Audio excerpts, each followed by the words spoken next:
America Iran जंग से लेकर ये बड़ी खबर है। मिडिल ईस्ट में फंसे 3000 से ज्यादा भारतीय। जम्मू कश्मीर के 1000 से ज्यादा लोग फंसे हुए हैं। एमपी के 700 से ज्यादा लोग खाड़ी के देश में फंसे हैं। कर्नाटक के 150, राजस्थान के 100 से ज्यादा लोग, महाराष्ट्र के 23 लोग मिडिल ईस्ट में फंसे हुए हैं।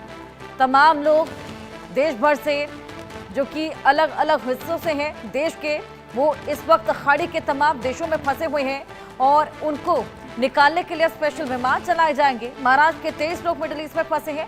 अमेरिका ईरान जंग में अब जिस तरीके से लगातार एस्केलेशन देखा जा रहा है, लगातार हमले बढ़ते जा रहे हैं, इसी बीच मिडिल ईस्ट में फंसे 3000 से ज्यादा भारतीयों को निकालने के लिए भी कवायदे की जा रही है। मिनिस्ट्री ने इसको लेकर देखिए एक एडवाइजरी तो जारी की ही।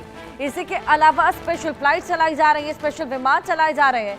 कर्नाटक के 150, राजस्थान के 100 से ज्यादा लोग फंसे हुए हैं इस वक्त खाड़ी में और महाराष्ट्र के 23 लोग मिडिल ईस्ट में फंसे हुए हैं।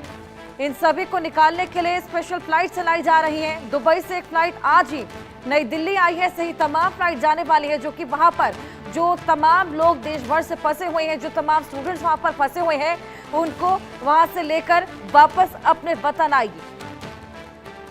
आज जो फ्लाइट्स आई हैं उसमें तमाम लोगों ने राहत की सांस ली है भारत की धरती पर वापस आकर, क्योंकि अब बेहद तनावपूर्ण हालात लगातार होते जा रहे हैं। महज 3 दिन का समय हुआ है और अभी से इतना ज्यादा डिस्ट्रक्शन देखने को मिला है। ऐसे में जैसे जैसे दिन आगे बढ़ेंगे हालात कितने बदतर होंगे, फिलहाल उसी पर सभी की निगाहें, लेकिन ये एस्केलेशन होगा जरूर, क्योंकि इसी को लेकर चेतावनियां लगातार दी जा रही हैं।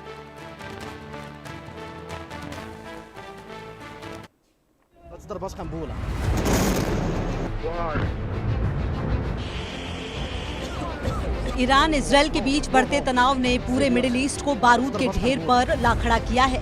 हर दिन मिसाइलों की आवाज, सायरन की चीख और आसमान में उठता धुआं। लेकिन इस जंग के बीच सबसे ज्यादा डरे हुए हैं वो भारतीय जो हजारों किलोमीटर दूर अपने सपनों को पूरा करने गए थे। मिडिल ईस्ट की धरती इस वक्त बारूद की गंध से भरी हुई है। एक तरफ ईरान, दूसरी तरफ इजरायल और इन दोनों के बीच छिड़ी जंग ने हजारों बेगुनाह जिंदगियों को डर और खौफ के साए में ढकेल दिया है।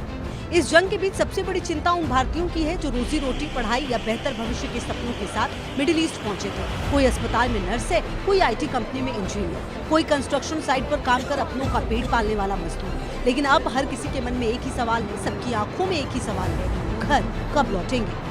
वो घूमने के लिए गए थे, एनिवर्सरी थी उनको, उनकी 21 को शादी हुई थी जैन को, लेकिन उसके कज़न की शादी पड़ गई थी, इसलिए वो तब नहीं जा पाए। अब उन्होंने अब गए हैं 21 और ये कल आना था उन्होंने। फिर उनका लगेज तो जा चुका था, 7 बजे के करीब लगेज आया। फिर उनको सारी रीएंट्री वगैरह जो कुछ भरना था फिर वो उन्होंने भरा। फिर एयरपोर्ट पर रहे तो उन्होंने फिर अपनी कन्वेंस से उनको होटल पहुंचाया। पिछले 3 से 4 दिनों में मिडिल ईस्ट में सब कुछ बदल गया है। वही मिडिल ईस्ट गए बेटे को देखकर वीडियो कॉल पर रोती माँ, फोन पर हौसला देते पिता और हर सायरन बजते ही बंकर की ओर भागते बच्चे।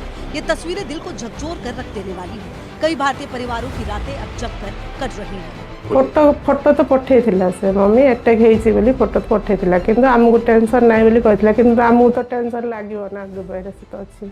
दिल्ली, लखनऊ, पटना, जयपुर, भारत के हर शहर में बेचैनी है। टीवी स्क्रीन से नजरें हटती नहीं। हर ब्रेकिंग न्यूज पर किसी अनहोनी के डर से मिडिल ईस्ट गए लोगों के परिजनों का दिल बैठ जाता है। 3 दिन पहले फोन आवा रहा। तो सरकार से आप क्या चाहती हैं? सरकार से अब बच्चे का सही सलामत आ जाए अपन वतन। अब सरकार से यही चाहते हैं कि अगर खैरियत से हो, कोई बात ना हो तो वहीं रहे, पढ़े अपना। तो उससे अगर हालात खराब हो तो बुला दे, उसे घर चलाए। दिल्ली से लेकर छोटे छोटे कस्बों तक हर घर में दुआओं का दौर चल रहा है। किसी की बेटी तेल अवीव में फंसी है तो किसी का बेटा तेहरान में। हर कॉल, हर मैसेज एक उम्मीद बनकर आता है, मैं ठीक हूँ, चिंता मत करना। लेकिन सच्चाई ये है कि जंग के साए में ठीक शब्द भी डर से कांप रहा है।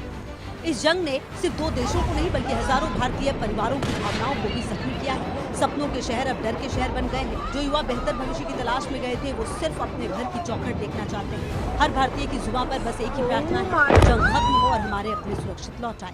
खाड़ी देशों में जारी युद्ध का असर अब सीधे तौर पर उत्तर प्रदेश के अमेठी जिले में भी महसूस किया जा रहा है। कुवैत और सऊदी अरब जैसे देशों में नौकरी और पढ़ाई के सिलसिले में रह रहे अमेठी के कई परिवार इन दिनों भारी चिंता और दहशत में हैं। जामो थाना क्षेत्र के भनौली आहत सहित जनपद के कई गांव के लोग अपने परिजनों को सुरक्षा को लेकर बेचैन हैं। कुवैत में रह रहे अजहरुद्दीन के पिता का कहना है कि उनके बेटे ने मोबाइल पर कुछ वीडियो भेजे हैं जिनमें आसमान से हमले और धमाके जैसे दृश्य दिखाई दे रहे हैं। फोन पर बातचीत के दौरान पीछे से मिसाइल और धमाकों की आवाजें भी सुनाई देने की बात सामने आई है। हालांकि फिलहाल उनका बेटा सुरक्षित है, लेकिन परिवार ने भारत सरकार से अपील की है कि यदि हालात और बिगड़ते हैं तो वहां रह रहे भारतीयों को सुरक्षित वापस लाने की व्यवस्था की जाए।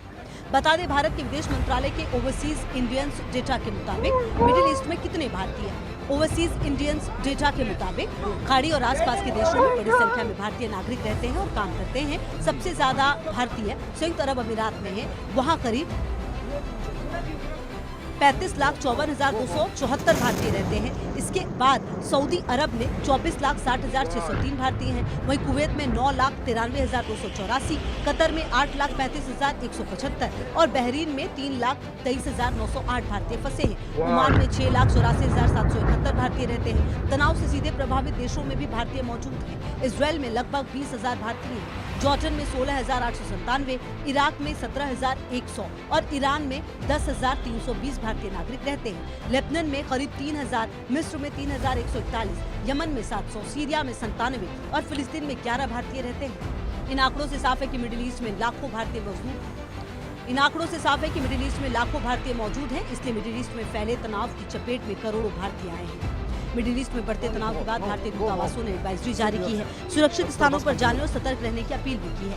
ये कहानी सिर्फ दो देशों के जंग की नहीं है, ये कहानी है उन भारतीयों की जो पराए आसमान के नीचे अपने तिरंगे की ओर उम्मीद भरी निगाहों से देख रहे हैं, क्योंकि जब भी संकट आता है भारत अपने लोगों को अकेला नहीं छोड़ता। और इस बार भी हर दिल से यही दुआ निकल रही है, सब सुरक्षित लौट आएं, जल्द से जल्द अपने घर, अपने देश। Bureau report.